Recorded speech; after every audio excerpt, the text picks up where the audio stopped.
विरह की पराकाष्ठा के साथ संयोग का चरम यदि कहीं संपूर्णता में दर्शनीय होता है तो वो है आध्यात्ममय प्रेम की जागृत ऊर्जा पुंज संत मीराबाई। संत मीराबाई के हृदय में भगवान कृष्ण के प्रति प्रेम और भक्ति की ऐसी लगन लगी जिसमें ये समस्त जगत भक्ति के सगुण रूप के साथ प्रेम में निमग्न हो गया और बावरी मीरा तो अपने गिरधर के रंग में रंग कर सदा के लिए अमर हो गई। मैं तो सावर के रंग राचे। मीराबाई का जन्म मारवाड़ रियासत के कुड़की गांव में सन 1498 ईस्वी में हुआ था। इनका बचपन का नाम मेहरी कुंवरी था। प्रारंभ से ही मीराबाई जी के अंतर्मन में श्री कृष्ण की भक्ति के प्रति सहज आकर्षण था। बाल्यावस्था में नन्ही मीरा एक बार बारात को जाते देख सरल और बाल सुलभ कौतूहल के साथ माँ से पूछ बैठी, माँ, ये बहुत सारे लोग अत्यंत हर्षित भाव में गाते बजाते कहाँ जा रहे हैं और इनके मध्य घोड़े पर बैठा अत्यंत सुसज्जित व्यक्ति कौन है? मीरा, ये बारात जा रही है और ये घोड़े पर बैठा व्यक्ति दूल्हा है जो विवाह हेतु जा रहा है। माँ, तो फिर मेरा दूल्हा कौन है? तेरा दूल्हा तो गिरधर गोपाल है। माँ के द्वारा दिए गए उत्तर का मीराबाई के हृदय पटल पर अत्यंत गहरा प्रभाव पड़ा और उन्होंने बाल्यावस्था से ही भगवान कृष्ण को अपने पति के रूप में स्वीकार कर लिया। वो धीरे धीरे कृष्ण प्रेम में स्वयं को आत्मलीन करती जा रही थी। वो मुक्त भाव से कृष्ण की आराधना करने लगी। मीरा के जीवन में हुई एक घटना के अनुसार कुछ संतों का मीरा के घर पर आगमन हुआ, जिनके पास श्री कृष्ण की अति सुंदर प्रतिमा थी। मीरा के मन में ये भाव उत्पन्न हुआ कि काश ये गिरधर की सुंदर प्रतिमा मुझे मिल जाती और मैं दिन रात इनकी पूजा अर्चन करती। मीरा ने अपने घर परिवार से मिले संस्कारों के प्रभाव तथा अपने गहन आध्यात्मिक प्रवृत्ति के कारण संतों की सेवा तो अत्यंत प्रेम भाव से की, किंतु वो गिरधर की प्रतिमा संतों से मांग न सकी। मीरा के हृदय में श्री कृष्ण प्रेम की अनूठी स्थिति को देखकर संतों ने वो अति सुंदर कृष्ण मूर्ति मीरा को दे दी। अब तो मीरा दिन रात अपने कान्हा के भक्ति प्रेम में लीन रहने लगी। एक पल के लिए भी कृष्ण के सगुण रूप को स्वयं से विलग कर पाना उनके लिए असंभव था। कृष्ण को प्राप्त करना और उनके साथ एकाकार हो जाना ही मीरा के जीवन का उद्देश्य बन गया था। असुवन जल सींच सींच प्रेम बेल बोई। असुवन जल सींच सींच प्रेम बेल बोई। अब तो बेल फैल गई आनंद फल होई। अब तो बेल फैल गई आनंद फल होई। मेरे तो गिरधर गोपाल दूसरों न कोई। द्वैत से अद्वैत की राह पर चलती मीरा मानो इस जगत को चेतना के विस्तार का वो मार्ग दिखा रही थी जहां हम धर्म के परे जाकर आध्यात्मिकता के पथ पर कदम रखते हैं और अपने इष्ट के साथ तादात्म्य स्थापित करते हैं। फिर वो घड़ी भी आ गई जब राजा भोजराज की तरफ से मीरा के लिए मेवाड़ की रानी बनने हेतु विवाह प्रस्ताव आ पहुंचा। किंतु मीरा की मनःस्थिति और हृदयगत भावनाएं तो केवल सर्वांग समर्पित कृष्ण के लिए ही थी। वे अपनी माँ और सखियों से कहती हैं, हे सखी, मैं तो पत्नी रूप में एकमात्र अपने कृष्ण के पास ही जाऊंगी। वो ही मेरे सच्चे प्रियतम हैं। सखी रे, मैं तो गिरधर के घर जाऊं। सखी रे, मैं तो गिरधर के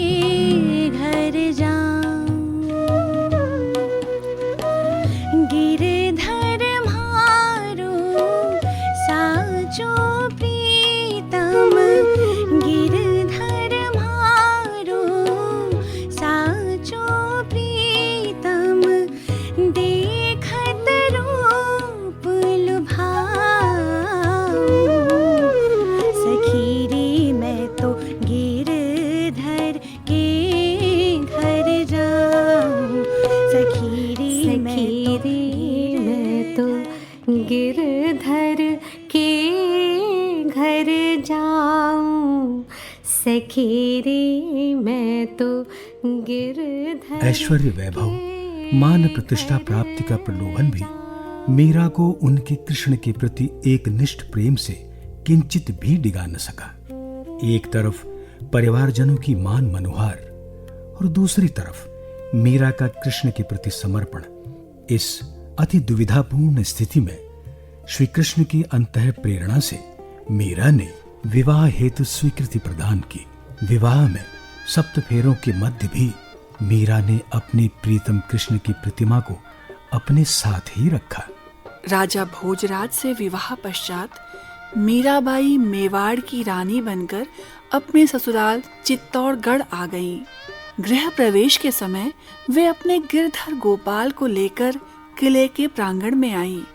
विवाह पश्चात भी मीरा ने अपने प्राणों से प्रिय गिरधर गोपाल को स्वयं से अलग नहीं किया, वरन वो तो सोते जागते उठते बैठते प्रति प्रहर गिरधर के प्रति स्थिर प्रेम, भक्ति और सेवा में लीन रहने लगी।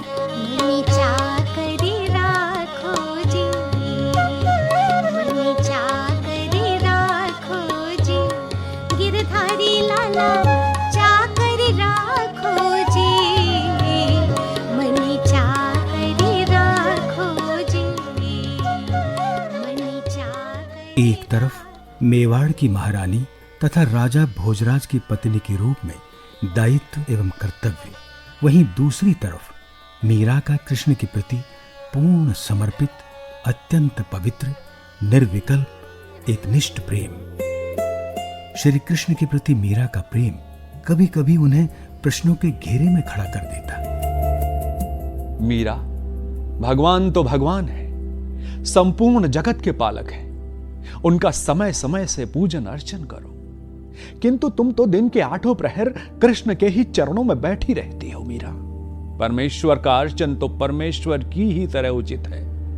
मैं तुम्हारा पति परमेश्वर हूं, तुम्हें अपने पत्नी धर्म का पालन करना चाहिए। मीरा महाराज, आप तो लौकिक जगत में मेरे पति हैं, किंतु मेरे गिरधर गोपाल तो सभी पतियों के भी परमेश्वर हैं।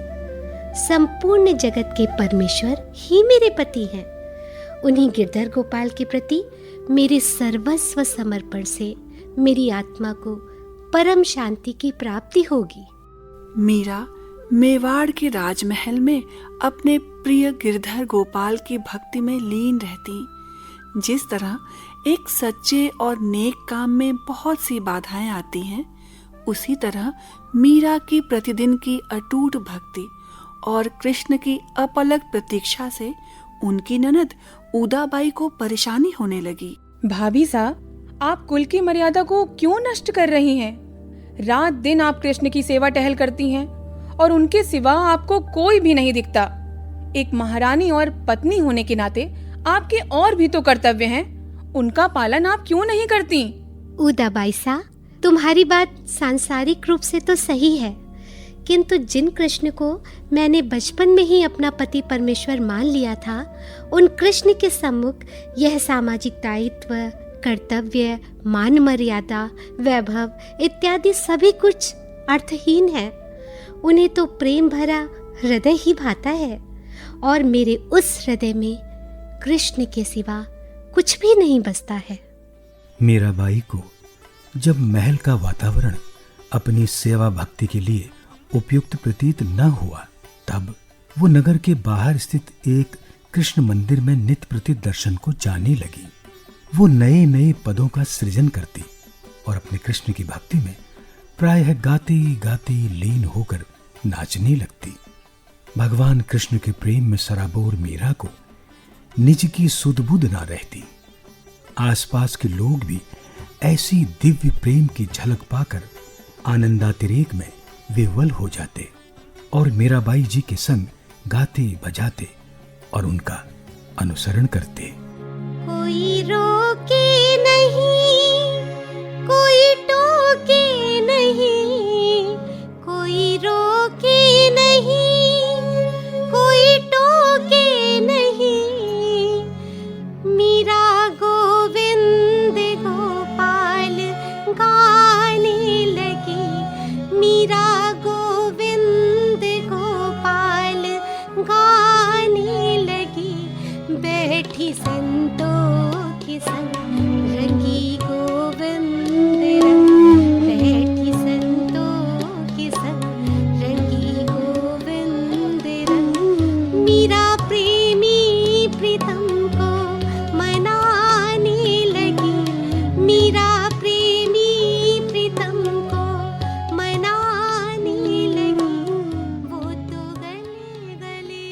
प्रारंभ से ही मीरा को संत सेवा, ज्ञान की प्राप्ति और सत्संग में आनंद आता था। मान्यता है, मंदिर में पूजा पाठ के नित्य क्रम में एक बार संत रैदास वहां आए। मीरा के माधुर्यपूर्ण पदों को सुनकर वे अत्यंत प्रसन्न हुए और उनको आशीर्वाद के साथ एक तारा देते हुए कहा, मीरा, तुम्हारा कृष्ण के लिए प्रेम तो दिव्य है। तुम्हारे द्वारा रचित पदों में संयोग वियोग के अति सुंदर दर्शन होते हैं। इतनी माधुर्यपूर्ण सरसवाणी में गायन व सत्य आराधना से निश्चय ही कृष्ण तुम्हें प्राप्त होंगे। ये लो एक तारा, और इसके संग तुम अपने पदों को गाओ। गुरुवर, मैं तो आपको सम्मुख जान अत्यंत अनुग्रहित हूँ। परमात्मा की असीम अनुकंपा से जीवन में संत का सानिध्य और महान गुरु की कृपा प्राप्त होती है। मेरे धन्य भाग्य जो आपके दर्शन प्राप्त हुए। नहीं मैं पी हर सांस रे, नहीं मैं पी हर सांस रे, नहीं पिया रे साथ, नहीं पिया रे साथ। मीरा ने गोविंद मिलिया जी, मीरा ने गोविंद मिलिया जी, गुरु मिलिया रैदास, गुरु मिलिया रैदास। समय का चक्र चलता रहा और साथ ही साथ बढ़ती गई मीरा की भगवत भक्ति। विवाहित मीरा के सभी त्योहार गिरधर के प्रेम में रंगे होने लगे। मीरा की होरी भी जनमानस से अलग उनके भक्ति के पदों में सराबोर कुछ इस तरह से हुई जो सगुण भक्ति में निर्गुण की झलक देती है। फागुन के दिन चार होरी खेल मनारे, फागुन के दिन चार होरी खेल मनारे, फागुन के दिन चार होरी खेल मनारे। बिन कर ताल पखावज बाजे, बिन कर ताल पखावज बाजे, अनहद की झनकार रे, अनहद की झनकार रे। फागुन के दिन चार होरी खेल। मीरा को जीवन की हर ऋतु में मानो अपने गिरधर गोपाल का साहचर्य प्राप्त होने लगा था और उनकी प्रसन्नता दिन प्रतिदिन असामान्य रूप से बढ़ने लगी थी। सावन की ऋतु में लिखा हुआ मीरा का ये भावपूर्ण पद उनकी इसी प्रसन्नता को प्रदर्शित करता है। बरसे बदरिया सावन की, बरसे बदरिया सावन की, सावन की मन भावन की, सावन की मन भावन की। बरसे बदरिया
मीराबाई जी का नित्य प्रतिदिन गिरधर गोपाल के दर्शन के लिए मंदिर में जाना, जन सामान्य के मध्य गाना और नृत्य करना उनके परिवारजनों के लिए असंतोष का कारण बना। मीरा की कृष्ण के प्रति अगाध श्रद्धा और प्रेम के अतिरेक को देखते हुए राजा भोजराज ने महल के अंदर ही कृष्ण मंदिर के निर्माण का विचार किया। मीरा, तुम प्रतिदिन कृष्ण के दर्शन हेतु बाहर मंदिर में जाती हो और वहां प्रेम मग्न होकर गाते गाते नृत्य करने लगती हो। ये राजमहल की मर्यादा के अनुकूल नहीं है मीरा। लोग तरह तरह की बातें करते हैं। मैं महल के प्रांगण में ही तुम्हारे लिए कृष्ण मंदिर की स्थापना करूंगा, जिससे तुम कहीं बाहर न जाकर महल में ही भगवान कृष्ण की पूजा अर्चना करो। जैसी आपकी आज्ञा महाराज। भैया, आप ये कैसी बात करते हैं? हम राजपूत हैं और हमारी देवी तुलजा भवानी है। उनके स्थान पर अब क्या कृष्ण की पूजा होगी? उदा, जब कृष्ण ने स्वयं भवानी की पूजा की है और शक्ति ने कृष्ण को परम पूजनीय बताया है, तो तुम भी अपने संकीर्ण विचारों से उठकर परमात्मा के व्यापक स्वरूप को देखने का प्रयास करो और कृष्ण मंदिर के निर्माण को पूर्ण हृदय से स्वीकार करो। मीराबाई जी ने कृष्ण भक्ति में तन्मयता के कारण राजा भोजराज जी को कभी भी पूर्ण हृदय से पति रूप में स्वीकार नहीं किया। वो विवाह पश्चात अपने गिरधर गोपाल के प्रेम में खोई रहती और अपनी सुध बुध खो देती। इसके विपरीत राजा भोजराज जी ने हमेशा ही मीराबाई जी की भावनाओं को समझा और उन्हें उचित सम्मान दिया। मंदिर के निर्माण के पश्चात श्री कृष्ण प्रतिमा स्थापना के उपरांत मीराबाई का सकल समय गिरधर गोपाल की भाव भक्ति में ही बीत रहा था। भैया, मुझे लगता है कि भाभी का अन्यत्र कहीं गुप्त प्रेम प्रसंग है। मंदिर के कपाट बंद हो जाने के बाद वो रात्रि में किसी से बात करती रहती हैं और ये मारवाड़ की महारानी के लिए शोभायमान नहीं है। बहन के मुख से इन वचनों को सुनकर राजा भोजराज जी ने इस संशय को दूर करने के उद्देश्य से जब मंदिर के पट खुलवाए, तब मंदिर के भीतर मीरा अपने प्रियतम आराध्य गिरधर गोपाल से परम आनंद की अवस्था में संवाद कर रही थी।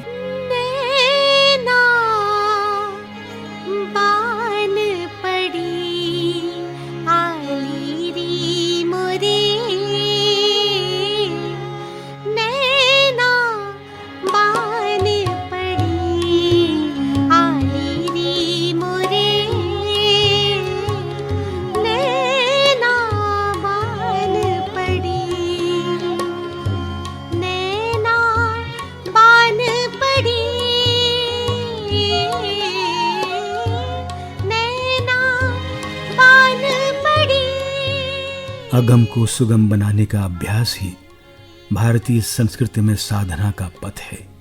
मीरा ने इस अगम को सुगम बनाने का मार्ग अपने लिए ही नहीं वरन जन जन के लिए साधना के द्वारा प्रशस्त किया।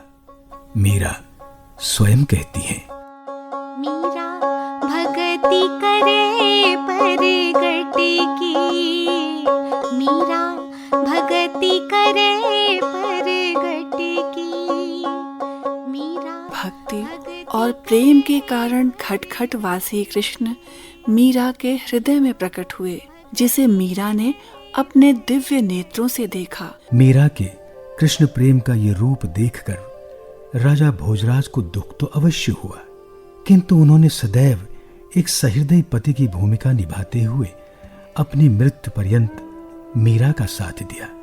राजा भोजराज जी की मृत्यु पश्चात मीरा ने वैधव्य वेश धारण न किया। इसके विपरीत वो कृष्ण प्रेम में आजीवन स्वयं को सर्वांग सुहागन मानती रही। मीरा ने समकालीन सती प्रथा को भी स्वीकार नहीं किया। उन्होंने सामाजिक कुरीतियों और गलत रीति रिवाजों की अवहेलना करते हुए भौतिक शरीर से ऊपर आत्मा परमात्मा के सगुण प्रेम को महत्व दिया। पति भोजराज की मृत्यु पश्चात मीरा के देवर विक्रमादित्य राजगद्दी पर बैठे।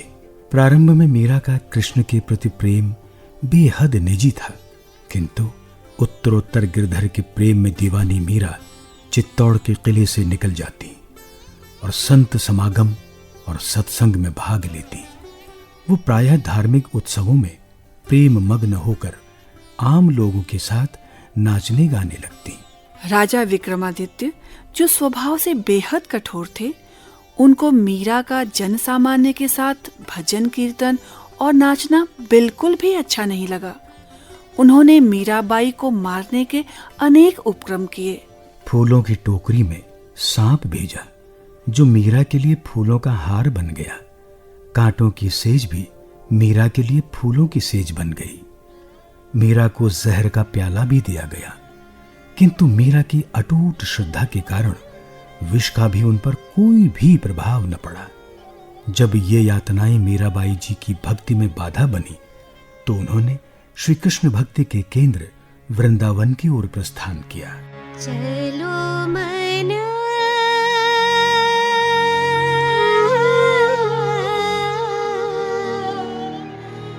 गंगा जमुना तीर, चलो मन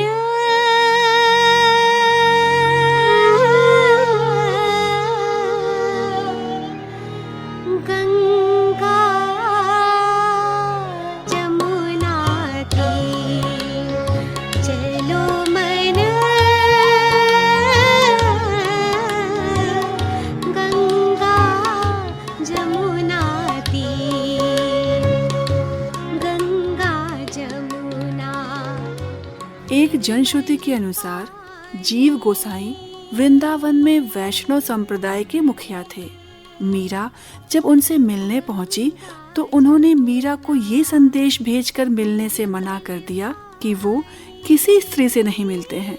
मीरा ने ये सुनकर प्रत्युत्तर में संदेश भेजा कि मुझको तो ये मालूम था कि वृंदावन में केवल एक ही पुरुष हैं और वो हैं श्री कृष्ण, बाकी तो सब गोपिकाएं हैं। ये सुनकर जीव गोसाई समझ गए कि मीराबाई कोई साधारण स्त्री नहीं है और वे उनसे मिलने को तुरंत आए और उनके चरणों में गिर पड़े। संत मीराबाई जी ने अन्य संतों की भांति कई भारतीय भाषाएं जैसे हिंदी, अवधी, ब्रज, भोजपुरी, मारवाड़ी, मेवाती आदि का प्रयोग अपने पद सृजन में किया है। मीरा के पदों में भावनाओं की मार्मिक अभिव्यक्ति के साथ प्रेम के ओजस्वी प्रभाव को देखा जा सकता है। मीराबाई का गायन सस्वर और मधुर था। सावर के रंग राजी, साजे सिंगार बांधी पग घुंघरू, साजे सिंगार बांधी पग घुंघरू। मीराबाई श्री कृष्ण के प्रति अपने शाश्वत प्रेम और भक्ति की अकिंचन धारा में सराबोर उनकी नगरी वृंदावन में 15 वर्षों तक रही। उसके पश्चात उन्होंने जीवन के कुछ वर्ष गुजरात की द्वारिका नगरी में बिताए और मान्यता है कि मीराबाई द्वारिका में रणछोड़ दास मंदिर में अपने गिरधर नागर की मूर्ति में समा गई। जल जल भई भस्म की ढेरी, अपने अंग लगा जा, अपने अंग लगा जा, जोगी पाँव पड़ू। संत मीरा का कृष्ण के प्रति अप्रतिम और अनन्य प्रेम अत्यंत विलक्षण था, जिसके सामने जीवन की कोई दुरूहता ज्यादा दिनों तक टिक न सकी। वास्तव में लौकिक मीरा की अलौकिक प्रवृत्तियों को समझना अत्यंत दुष्कर है। मीरा गिरधर गोपाल के प्रति लगी लगन की साक्षात दृष्टांत है। गिरधर के रंग में रंगी मीरा युगों युगों तक जनमानस को अगम से सुगम की साधना का मार्ग दिखाती रहेंगी। ऐसी लागे लगन, ऐसी लागे